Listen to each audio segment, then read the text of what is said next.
Hello everyone and welcome to Pokemon Go. If you remember back in 2016, Pokemon Go was fairly large, and 9 years later people are still playing it, myself included.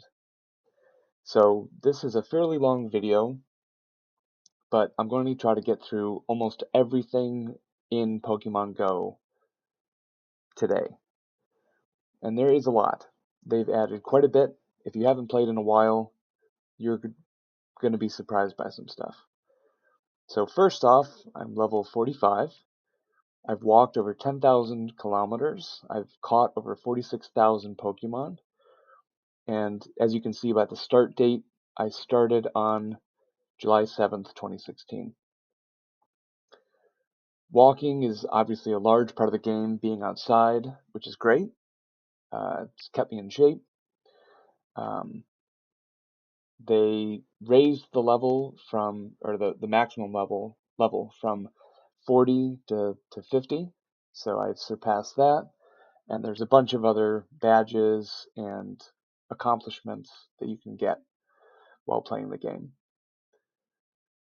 You can add friends. It's a very social game.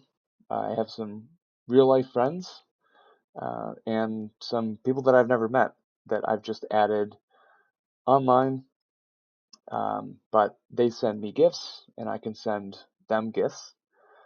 And you get a bunch of different items from the gifts. There is obviously some character features that you can purchase, like outfits and accessories, but needless to say, having friends in the game definitely makes it more enjoyable. They definitely help with, keeping your inventory full of Pokeballs to catch Pokemon.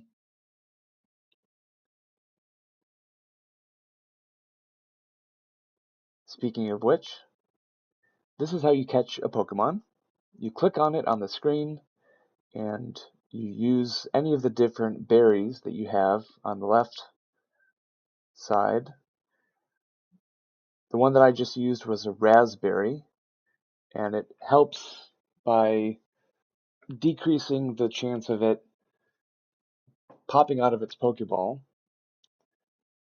The golden raspberry lessens the chance even more, and then using a higher type of Pokeball increases the chances of catching even more.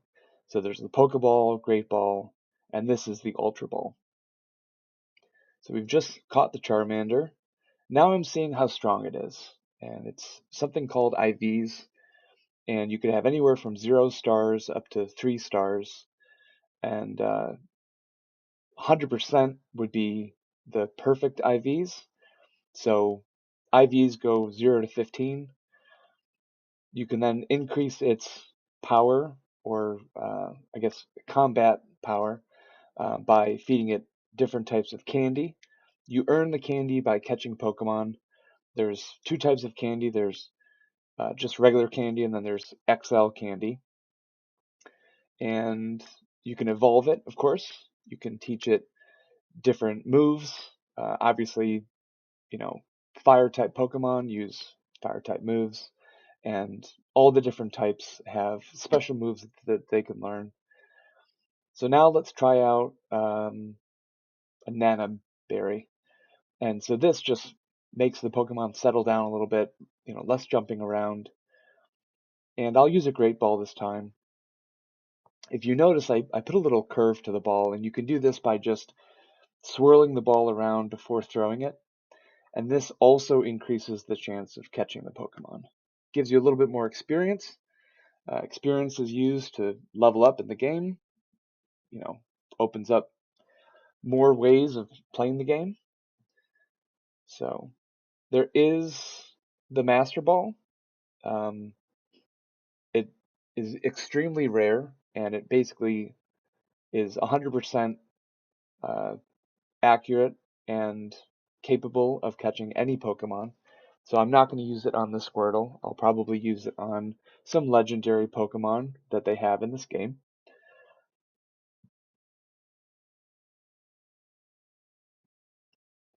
So this Pokemon, or this berry that I just used, increases the amount of candies that you receive after catching a Pokemon.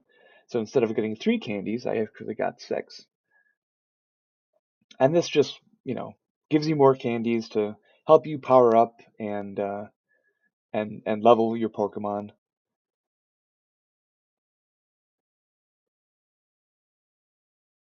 So, like I said, it's a social game. You can play with other people. You can form parties and do different types of quests, within your party.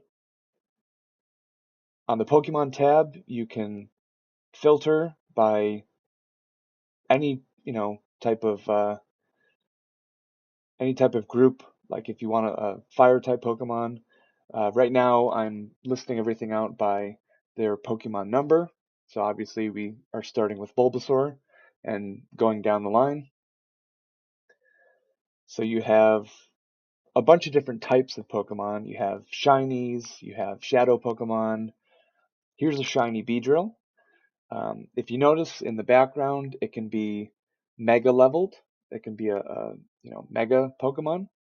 And so there's levels to having a mega evolution. So the more times you mega evolve it, it just gets more stuff with it. Um, so I think, yeah, so this Pidgeot is 100%. That's why it has a little asterisk there. And it does have the next max level. So if it is 100%, it turns like a pinkish red. And so that's how you know that it's 100%. So that's the strongest that Pokemon can get. Then you have, event Pokemon, like they wear hats. Like I was saying, you have shadow Pokemon that you can get from rocket fights. You can get purified from shadow, but I'll cover that later. This is some examples of eggs that you can do. So different eggs have different walking requirements. So there's 2 kilometer, 5 kilometer, 7 kilometer, and a 10 kilometer. And they all give different types of Pokemon. And then the 7 kilometer are actually given from gifts from your friends. So this one's from North Dakota. The other one I think was from Texas. Um, but sometimes you'll get regional exclusive Pokemon from, friends around the world. So they have a 9th anniversary event going on. So I clicked on the little party hat, and now I have a Wurmple. It's wearing a hat. So it's pretty fun. They honestly have a lot of events going on now. Um, I think maybe too many, in my opinion. I would like some downtime in between events, just so I can kind of reorganize and collect my thoughts. So here's some examples of items. Potion, Max Potion, heals your Pokemon after a fight. Revive, Max Revive, obviously, revives them. There are no Poke Centers to like revive and heal your Pokemon. So going through the bowls, going through the berries, those are some gifts. Incense just increases the amount of Pokemon that show up for a certain amount of time. Lucky Egg doubles the amount of XP that you get within a certain amount of time. And then a lot of these items are just random. Raid passes are very useful. Remote raid passes allow you to join raids that are, outside of your general area. Fast TMs, elite TMs, charge TMs, all of those are for the different moves that your Pokemon have, and you can switch them out for different moves. And then the evolution type items, like for example, Slowpoke needs King's Rock in order to evolve into um, Slowking. Um, so you have that there. It's in the game. Here's the shop. It is a pay to win game. So you do get some daily free stuff, but if you want to buy more incubators for your eggs or more Pokeballs or more lucky eggs or any of that type of stuff, You can purchase Pokecoins. That's down here at the bottom. And then with those Pokecoins, you can buy other stuff in the shop. They have revamped the Pokedex recently, so now they have the regular Pokedex, but then they also have Shiny, Lucky, Double XL, Double X Small, uh, Gigamax Pokemon, Mega Pokemon, Shadow Pokemon, Purified Pokemon, 100% Pokemon. So if you're a completionist, if you're a collector, that's a really easy way of just making sure that you're collecting all the Pokemon that are out there, right? So here's an example of battling someone else. So we'll go into the Great League. The Great League, it limits the combat power of your Pokemon to 1500. So all the Pokemon are under 1500. It matches you up with someone around the world, just some random person, but you can, call up a friend and battle them if you had that, communication. Um, but, basically it's a clicking game. So you're clicking against their clicking, and the types of moves matter, the type of Pokemon matter. This is a shield that you can put up. You get 2 shields per fight, but so do they. So using the shield uh, intelligently is good.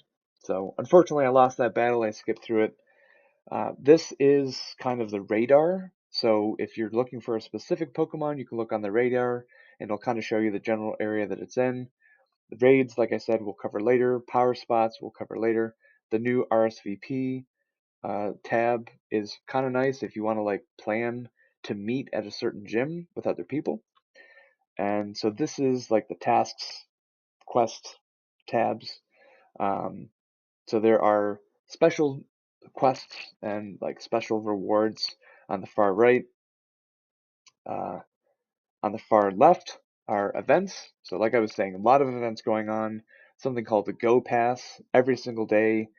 If you're hatching eggs or beating raids or catching Pokemon, you're earning points to earn prizes and items and stuff like that. Um, So there's that, and then a lot of other events include, daily tasks, monthly tasks, weekly tasks, um, and anywhere from catching a certain amount of Pokemon to making certain types of throws, hatching a certain amount of eggs, going to Pokestops, um, evolving Pokemon, earning hearts with your buddy, which I actually don't think I'll be able to cover in this. I don't think I screen grabbed that. But anyway, now we're leading into rocket leader fight. So I have this rocket radar that you earn by beating rocket grunts. And I'm going to mega evolve my Gyarados um, because it gets stronger when it's mega evolved. And rocket leaders are fairly strong, so you will need strong Pokemon in order to beat it. So I'm going to have my Metagross, Gyarados, and Tyranitar against, I forget what he has. First one's a Gible. So like I said, you're clicking against an NPC now. So it is slightly easier to kind of get a time advantage on them. I'm going to use a block, and I end up winning. So he gets angry. And then from them, you get the 12-kilometer eggs, which I actually don't think I mentioned when I was talking about the eggs, but they have different Pokemon as well. And then you can catch a Shadow Pokemon. So then once you catch a Shadow Pokemon, you have the option of keeping it a Shadow Pokemon. Shadow Pokemon are 20% stronger than normal Pokemon. Or, if you want to, you can purify it for a certain amount of Stardust and candies. So I ended up just getting rid of it. And then, so now here's an example of just fighting a Rocket Grunt. And just depending on what the Rocket Grunt says, you can actually determine what type of Pokemon they're going to use. And so if you go through your Pokemon and you just hold down on them, it will show you whether a Pokemon has a super effective or a non-effective attack against the Pokemon that the Rocket Grunt is going to use. So these Pokemon that I have here, Pidgeot, which I'm not going to Mega Evolve because it takes certain type of candy, Togepi, or I forget what it is. But basically, the flying Pokemon are effective against fighting Pokemon, so that's why I'm using these.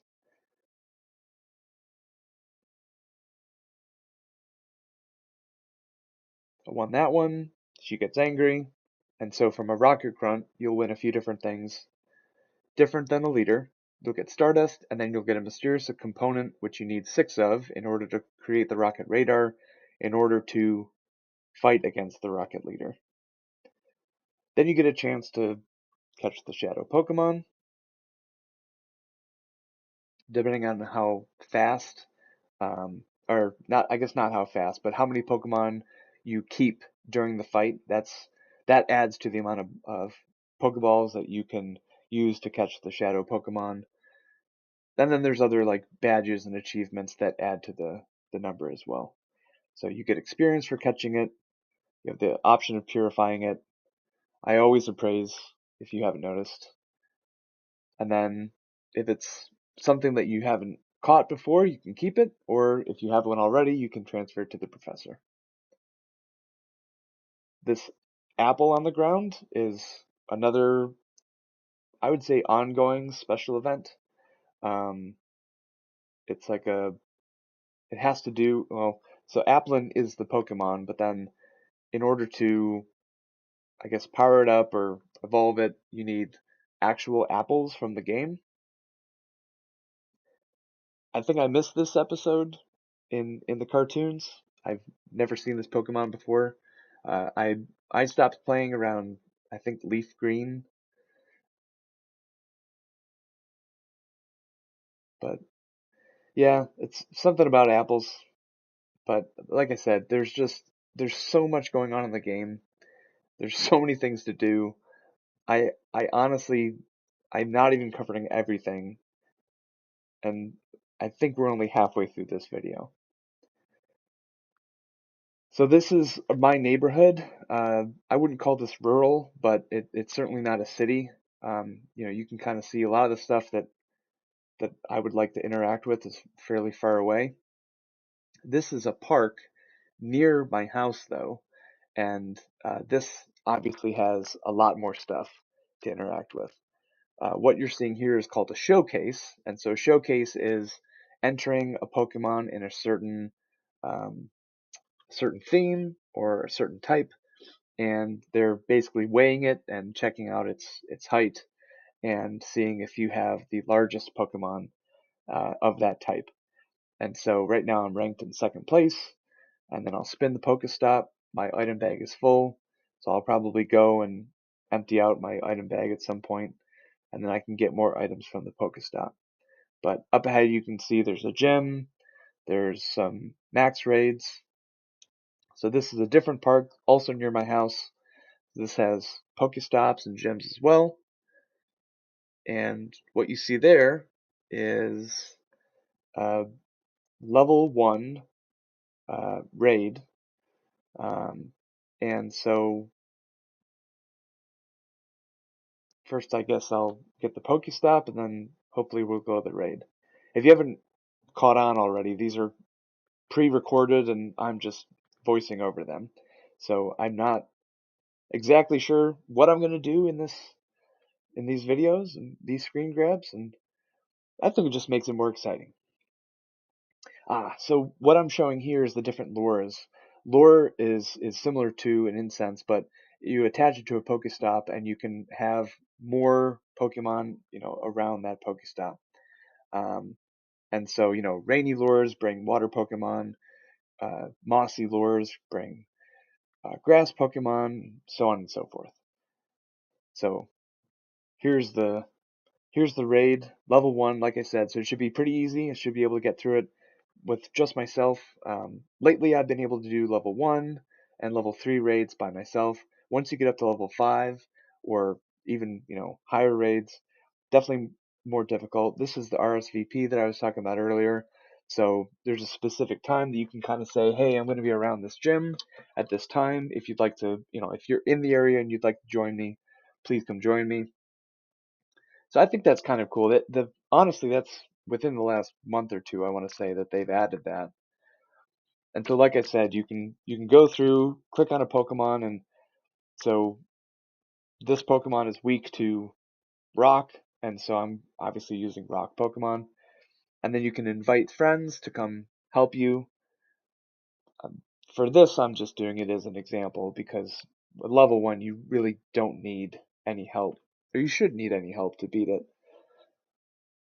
So the difference between this now is the difference between this and the fighting that I showed earlier is there's no blocks. You can dodge attacks, but for the most part, you're just clicking as fast as you can. And then when your charged attack charges up all the way, you're clicking on that because it's more powerful and more effective. Um, so, like I said, that did not take very long. So I get a few items from that win, some experience.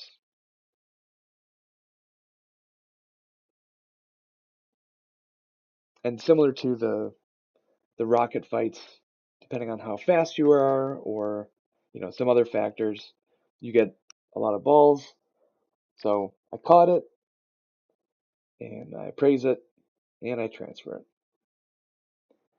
So this is from a recent trip to Charlotte. So Charlotte obviously is a fairly big city, and this is the type of condensed area that you would see in most big cities. New York City, Philly, Boston, I mean, any large city is going to look similar to this. I think this was even on the outskirts of Charlotte, but multiple max raids, multiple gyms, multiple Pokestops, all easily within walking distance. So what you're seeing there is 6-star max raid, uh, 5-star shadow raid, which is rocket type raid. Um, Very difficult. I think I want to say a 5-star takes, I don't know, upwards of like 5-10 people. Um, so let's jump into the one of the more difficult raids. So this is a 5-star raid that I joined. There's 8 people there now. I'm making sure that my Pokemon are super effective. So I think we have 9 people total. And for these types of fights, again, it's mostly clicking. It's making sure that you have effective Pokemon and you're trying to get as much damage done to this Pokemon as possible. And so it took us about 70 seconds, which is pretty good. You get 300 seconds. I want to say that the raids are timed differently depending on um, what type of level it is. Obviously, with the larger raids, you win more stuff. You can see I got 10,000 experience. I got 24 potions. Um, if you saw earlier, one of my friends was in the raid. He was the one that invited me, so our friendship went up. And so now, again, the higher raids, you get a better Pokemon, but they're also very, very difficult to catch. But Golden Raz and an excellent curve throw, and I got him. So now this is at my office, and I think I'm going to show the max raid. Yeah. So this is a Dynamax Machop, and Dynamax is also relatively new. I think this is a level 2 raid. Level 1 and level 2 you should be able to do by yourself. Level 3 I'm kind of hit or miss, and then level 5 and up is definitely you need some friends, some help. So this is a different fight. I will say that the mechanics of this are different from others. Uh, Not necessarily at the moment. It's I'm clicking, and waiting for my charged attack. And as you can imagine, a Dynamax Machop is extremely strong, so he's going to hurt me fairly well.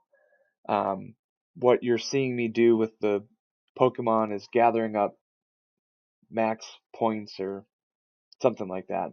And when that meter is charged, that means that I am able to turn my Pokemon into a Dynamax Pokemon. And so then obviously I become stronger, and I can use one of three things. There's the attack, there's the defense, and there's the healing. So Max Flare is my attack, and then the defense is the Max Guard, and then the healing is the Max Spirit. And so right now I'm just trying to beat it. I'm just trying to get it so that I can catch it. So I just use the attack 3 times, and like anything else, you're winning prizes, candies. You can place a Pokemon like it's saying here, and you can earn candy from other people beating the the raid. Good amount of experience. I will say, 8,500 experience as opposed to like 3,500 from level 1 normal raids. And so then the Pokeball powers up when you have to catch a max Pokemon, and I caught it.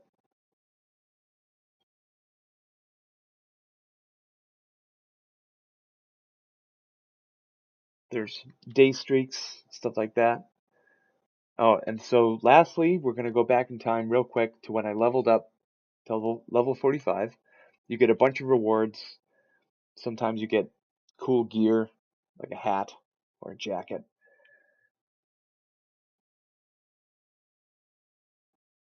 Gives you a little breakdown of how many Pokemon you caught, how many raids you did, how many Pokestops you visited.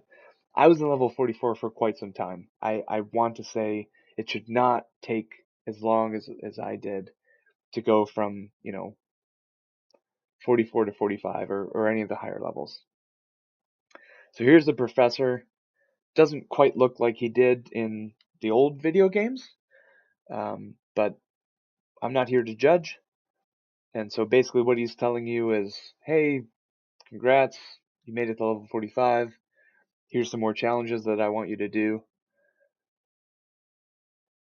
And then once you get past level 40, there are certain requirements that you have in order to get to the next level. So for me, there's take snapshots, excellent throws, hatch eggs, complete field research tasks. All pretty good. The most difficult thing for me is just getting experience. So 15.5 million experience to get to the next level is fairly hefty. And that's it. That's all I have screen grabbed. So, like I said, I don't think that I covered everything, but in a 30-minute video, that's as much as I could show for Pokemon Go. Um, if you stopped playing, uh, you know, shortly after the release of 2016, get back into it, check it out, see if it's something you think you could get back into. Um, my username, I don't think you can search by username. So maybe I'll give my trainer code down below. But let me know what you think. Um, if you have any comments or questions, of course, as always, leave those below. If you enjoyed this video and would want to see more, I do play Pokemon Go regularly, so please let me know if you want to see more of Pokemon Go. Let me see if you want to, just a day to day or something like that. Um, and of course, if you did enjoy this video, please like and subscribe. And as always, keep on jamming.